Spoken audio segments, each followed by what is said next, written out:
Hello students, there are some important information regarding online examination of courses which is also conducted by the CRSU University.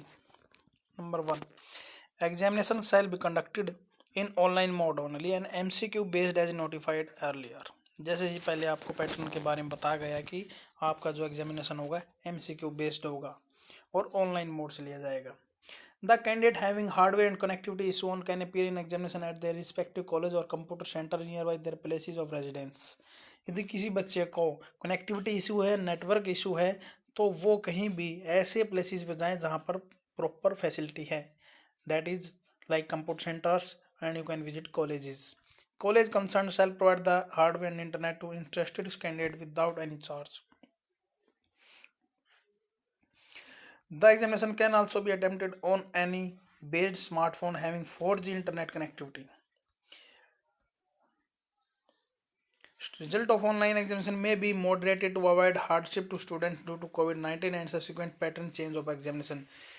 इस pattern को change करने का एक ये reason भी है कि आपका यदि ऑफलाइन एग्ज़ाम दिया जाता है तो उसका रिजल्ट निकालने में काफ़ी टाइम लग जाता है. बट अब क्या है, इसका मल्टीपल चॉइस बेस्ड जो एग्ज़ाम होगा इसका रिजल्ट आपका तुरंत निकाल दिया जाएगा जल्दी ही. The student appearing in the online examination may be provided additional chance to improve their marks in one or more papers and pass the reappear examination immediately after declaration of result of online examination. जैसे ही आपका online exam आप दोगे, जैसे इसका result declare होता है, जिस बच्चे को रीअपियर आती है उसका तुरंत फिर एग्जाम लिया जाएगा. दूसरी सबसे अच्छी बात क्या है, यदि किसी बच्चे को लगता है कि मेरे मार्क्स इस सब्जेक्ट में कम आए हैं तो वो इम्प्रूवमेंट के बेसिस पे आप अपना एग्ज़ाम दोबारा से दे सकता है. ओके, सबसे जो अच्छी खुशखबरी आप लोगों के लिए यही है, जिस एग्ज़ाम के अंदर आपके मार्क्स कम आते हैं और आपको लगता है कि मैं मार्क्स मेरे ज़्यादा आ सकते थे, मैं इम्प्रूव कर सकता था, तो आप अपना इम्प्रूवमेंट एग्ज़ाम दे सकते हैं रिजल्ट डिक्लेयर होने के बाद.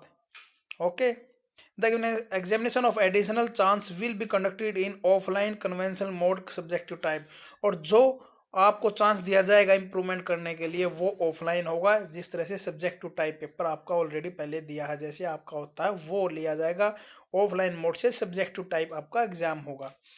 ओके, फिर से मैं रिपीट कर रहा हूँ, जिस बच्चे को लगता है कि मेरा ऑनलाइन एग्जाम हो गया, उसके बाद जैसे रिजल्ट आएगा, रिजल्ट आने के बाद आपको लगता है कि मेरी परसेंटेज अच्छी नहीं बनी है, किसी पेपर में मार्क्स कम है, तो आप एडिशनल पेपर से इम्प्रूवमेंट पेपर दे सकते हो और वो जो एग्ज़ाम होगा वो ऑफलाइन मोड से होगा और सब्जेक्टिव टाइप होगा. ओके, एडिशनल चांस में भी प्रोवाइडेड टू ओनली दो students who will appear in online examination. और ये एडिशनल चांस उन्हीं बच्चों को दिया जाएगा जो ये एग्जाम को अटेम्प्ट करेंगे. सपोज करो यदि किसी बच्चे ने कोई एग्जाम नहीं दिया इस बार और वो चाहते हैं कि मैं इसको एडिशनल चांस के बेसिस पे लूँ, तो उसको ये चांस नहीं दिया जाएगा. वो बच्चा सिर्फ रीअपीयर में काउंट होगा और वो रीअपीयर एग्जाम ही दे सकता है. ओके, यदि किसी बच्चे ने ये एग्ज़ाम नहीं दिया किसी भी कारण से, वो रीअपीयर में काउंट होगा, उसको चांस नहीं दिया जाएगा. बट यदि जिस बच्चे ने सभी एग्ज़ाम दिए हैं और वो चाहता है कि मेरे सब्जेक्ट के अंदर मार्क्स कम हैं, तो वो इम्प्रूवमेंट एग्ज़ाम दे सकता है. ये फैसिलिटी दी गई है. Candidate are required to register for online examination through link registration MCQ based online examination link जो यूनिवर्सिटी वेबसाइट पे दिया हुआ है और बच्चों ने रजिस्ट्रेशन कर भी लिए होंगे. Okay, the user ID and password after registration will be send to college concern for fresher examination and to concern candidate for reappear examination. जो यूजर ID और पासवर्ड जनरेट होगा वो कॉलेज क्या है बच्चे को देगा. ओके, उसके बाद बच्चे अपने लॉगिन आईडी पासवर्ड से उसको लॉगिन करें. 21 अक्टूबर से पहले अपना लॉगिन आईडी और पासवर्ड से उसको लॉगिन करें, पासवर्ड को चेंज करें और अपना मॉक टेस्ट दें सभी बच्चों के लिए. इस नोटिफिकेशन के अकॉर्डिंग आपके पास 3 चीज़ें सबसे अच्छी दी गई हैं. सबसे पहले जो आपका एग्जाम होगा, एग्जाम होने के विद इन 10 डेज के अंदर आपका रिजल्ट डिक्लेयर कर दिया जाएगा मे बी. सेकेंड थिंग, यदि किसी बच्चे का रिजल्ट आ जाता है और उसको लगता है कि मेरे एग्जाम में इस सब्जेक्ट के अंदर मार्क्स कम है, तो वो इम्प्रूवमेंट पेपर दे सकता है.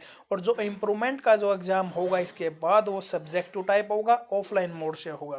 थर्ड चीज़, जो बच्चा ये एग्जाम नहीं देता तो वो अपना एडिशनल चांस नहीं दे सकता, वो रीअपीयर में ही काउंट होगा और वो रीअपीयर एग्जाम ही दे सकता है. ओके, लास्ट वन इज, जो बच्चा एग्जाम देगा उसके पास 4G इंटरनेट कनेक्टिविटी होनी चाहिए, अच्छा नेटवर्क होना चाहिए.